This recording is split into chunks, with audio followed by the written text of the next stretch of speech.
Service traiteur La Providence, Maman Eliane Nitou. Toujours prête à vous servir. Des professionnels confirmés à votre portée, à votre service.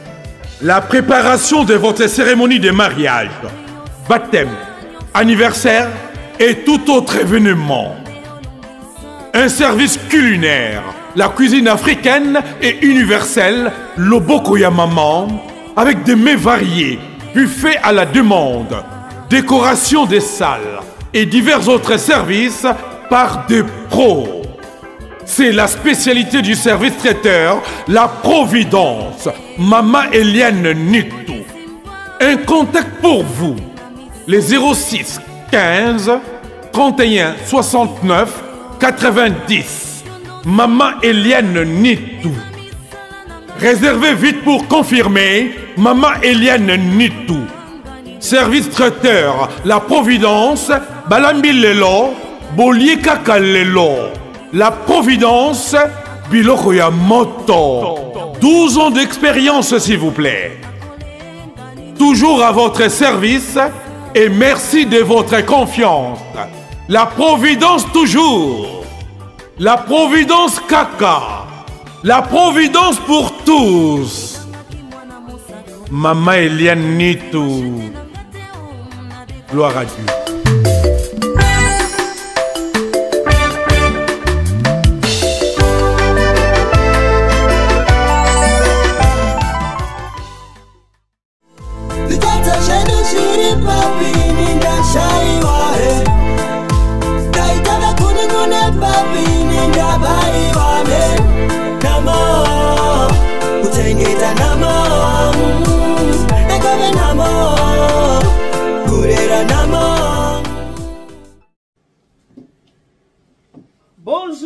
Bonjour, mbote mingi na biso toya bolingaka Maman Eliane Nitou. Na pesi bino ba mbote, ba ebwe ma vipi moko wazima, est-ce que vous allez bien, bonne santé? Vous allez bien, kimi ezali, wabino Maman Eliane, ça va, tout va bien par la grâce de Dieu. Nzambe ya mawa, alamususa makasi, ndela ba toujours ke kolala kolanga eza habitude d'été. Ko passer pe journée eza habitude d'été. Ko bima kotambola kozonga eza habitude d'été, nous sezaka ka ngolu, nous sezaka ka grâce ya Nzambe. Alors, et son ami yakuta na bino bande ko na ngani tukuta na kabonde tukuta ni bona ndenge na zela ya bilili. Maman Eliane to sozonga ki na sina zonga ki. O cuisine na bobi cuisine na ndenge ezalaka. Naza déjà na kati ya mboka ya France. Na déjà na kati ya mboka la bisonga na banda na Falansa. Tala ndenge na koma ngebu ngebu ndenge na ngebu. Na basoza mtakanda otala ngate pose palo na ngaite.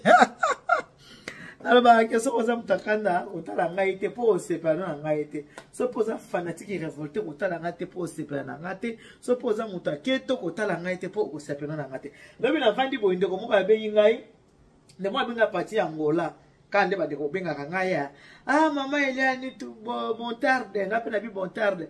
Abi lingala na yoka bien. Koloba penza lingala mais ngala za mutakanda te na mutakanda te po yolo ba keso mutakanda atala yote ngala benyo pona za mutakanda te na matana kolboye sanga na moja musket voilà moja musket pesa la bien tala ndenge na koma ngebu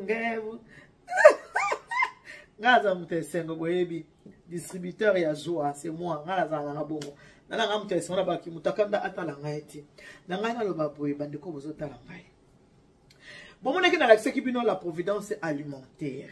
Il y a qui s'y était, service traité la providence à Longanzala, à Boti la providence alimentaire.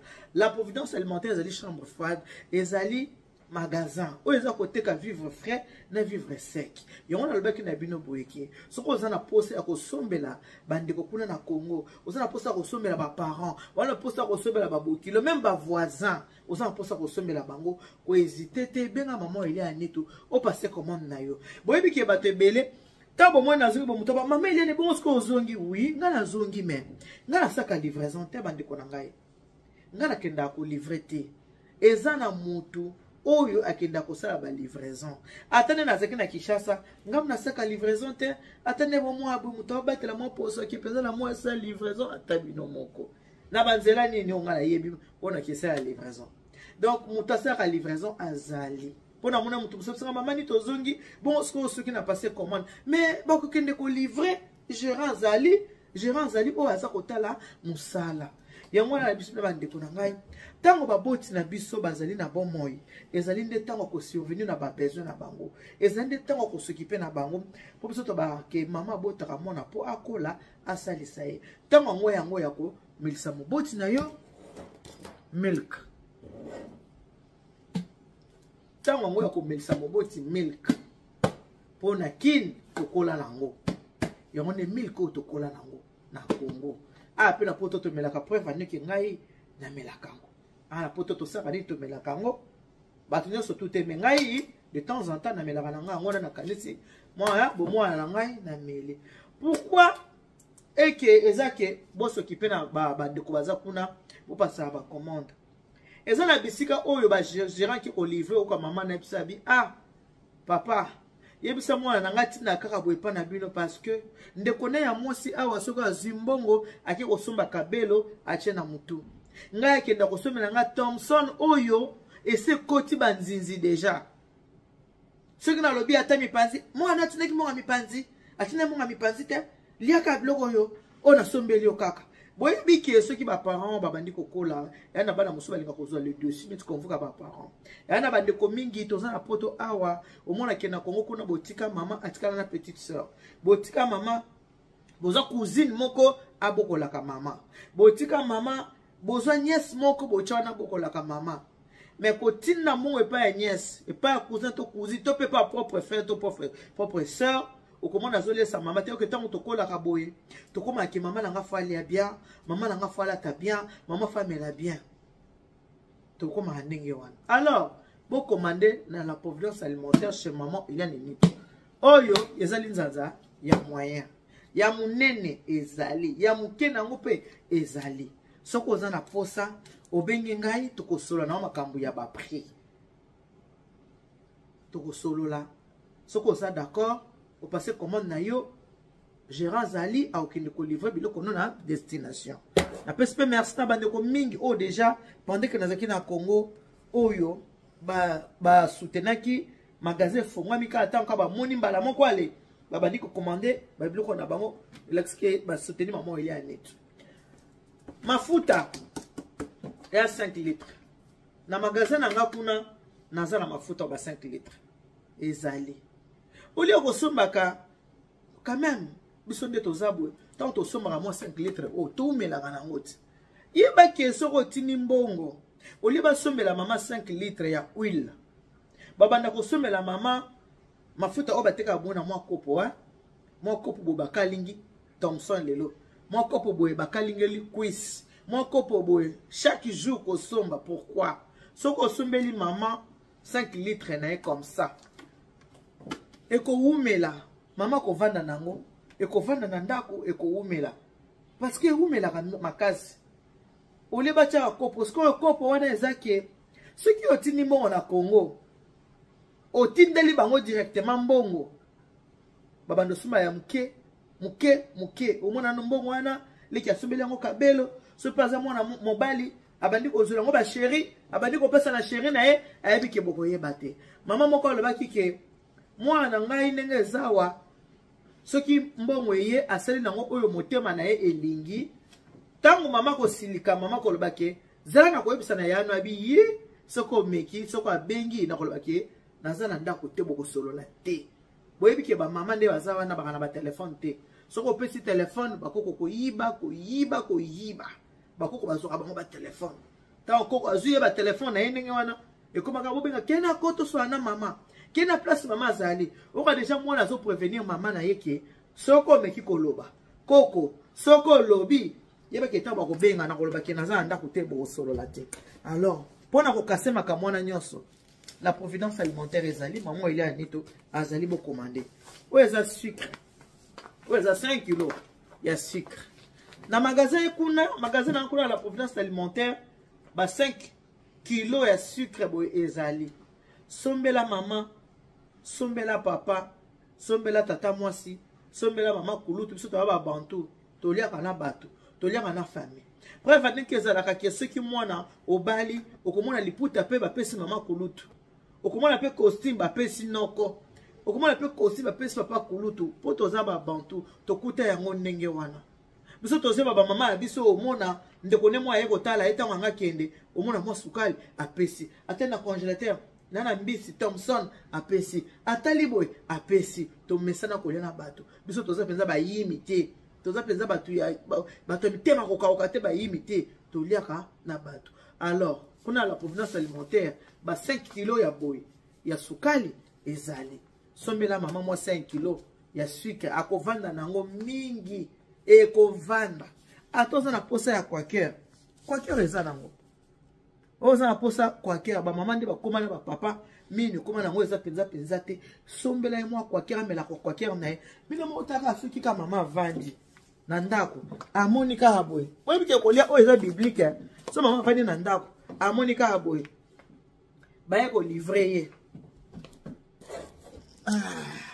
mama fani nandako amoni baye ko sala ye livraison oyebike bakisela ka mutu mikola ko vivre mama vandi amoni livraison ye atala boy mafuta atala boy milk na ye atala boy sukali na ye mais bakisela mama moi 2 jours moi 3 jours une semaine 10 jours. Et puis, ça m'a fait moins 2 mois à vivre. Azo mon akazo sani azolia. Kolia ba de causes important. Tant s'occuper na ba parents. Yom to za ba parents. Bazana na bon moy. S'occuper na ba. Kola muka. Eza habitude d'été. Kola muka eza habitude d'été. Ko passer pe journée eza habitude d'été. Pour le oyo, ce qui maman meli miliki na été. Moi miliki ndeza bo ozo melisa mama te. Mama zangi miliki mama zangi sukali. Bo sa mama biloko ya ndengwana. So mama kufindo bimisi mbongo. Nde ba ninga tamba kwa na ba cotisation. Tamba na ba cotisation pe na poche wo. O pesa pe mama te. Nde osaki na kunda mama boye batu ba mona te. Ko kuna mama na ba cercle ya pembe ba koma kombo te wana batu ba mona. Lesa mama tango azana bon moy. Alia malamu amela surtout ba mikolo ba koma olinga milk. Alia malamu amela po mukola ko kufa. Aki pena libu mwanzala te akende na esengo ate mama za kuna na mboka mama za kuna azota ngapenda na bana poto na wala lanzala ngapenda kwa mutu na boti te ngapenda na bana ba wala lanzala kitoko to za mapamboli te mapamboli ezali tango za ko s'occuper na ba boti po ba boti ta ba koma mikolo nana ko s'occuper na bango surtout ya biso ya Afrique. Bino ka mutu bako s'occuper biso mutu ko s'occuper na bonta bako mikolo. Oya poto awa soki moboti yeki na ye poto eke na poto awa asala musana ye asana retraite na ye. Bon ba parents na biso Afrique sans retraite ezate retraite ezali bana o ba boti ba onde retraite. Voilà. Donc toza pe na ba soso ezakuna toza pe na ba ngombe ezali o ba carton ba quiz ezali. O mipanzi balinga mini mipanzi ba mo ba mipanzi viande mipanzi ezali. O malangwa ezali. Thompson ezali. Oh, nous sommes obligés à vivre, frère. Soso ya mibimba, soso ya makasi, soso ya pete, nous sommes allés. Yo benga ka maman il est à Nito. Okomona posé à libota. Et kokisami merci mingi na ba oh nyo surtout basi ba passer ba commande bazaki peut servir à temps et en heure. Alors yo mto ozelanga pourquoi pas? Quand ça ta ba voisin. Ce qui attend maman papa azate. Bana ko bazali, ba maman plus bazali, ba maman bon ba voisin na bino wana. Ozaki so ba obeto kinyo ko tsa pa ba voisin. Ba bino so ba lambite ko lia fufa ba voisin. Zongi sela pe mama ya ba voisin na yo. Fufu na bango oliaka. Que Dieu vous bénisse. God bless you. Mungu anubariki tata nzambe kalusaku muna nzamba ni beshanel bana betu bon salon na ole kusabina biloko nyoso tu oza na kati ya magasin soko telo zi connaissance obingi maman ile ani tu au passé commande na yo. Bisous. Gloire à Dieu.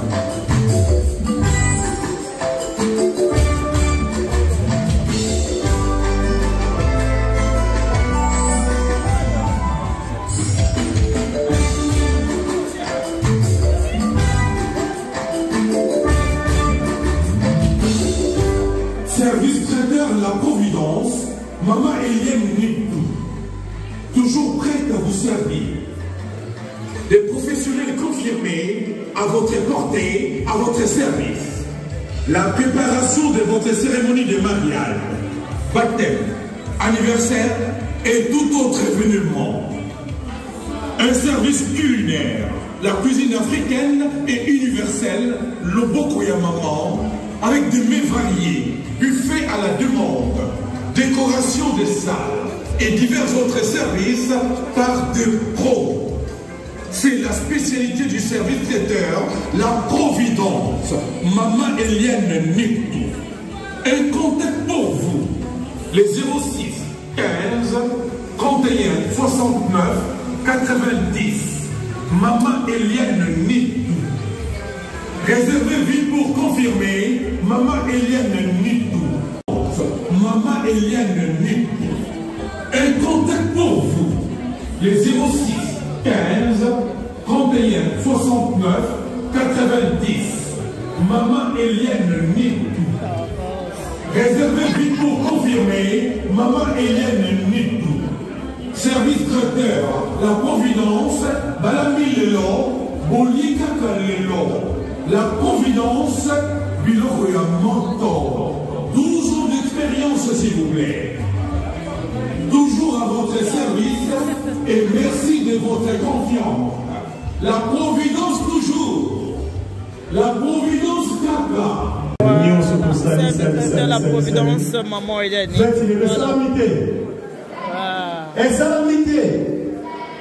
Maman, on a mon nom. Pour que tu aies vraiment.